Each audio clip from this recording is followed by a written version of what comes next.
हम करेंगे हर मजलूम की हिमायत। अस्सलाम वालेकुम, मैं हूँ हुरैन फातिमा और आप देख रहे हैं हिमायती न्यूज HD चैनल। नजर डालते हैं आज की अहम खबरों पर।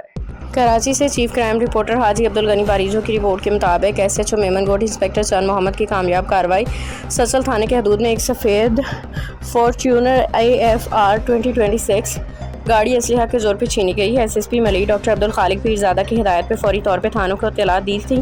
तलाश शुरू की गई और थाना मेमनगोट के इलाकों में मेमनगोट पुलिस ने नाकाबंदी शुरू कर दी थी, जो कि बिस्मिल्लाह खासकैरी होटल नज़ सोलंगी स्टॉक मेमनगोट के पास मेमनगोट पुलिस को दूर से नाकाबंदी करते हुए देखकर मुलजमान गाड़ी छोड़ के फरार हो गए। SHO थाना मेमनगोट चांद मोहम्मद हमरा पुलिस मौके पर पहुंचे, जिस पर मजकूरा गाड़ी मुलजमान छोड़ के पहले से फरार हो गए।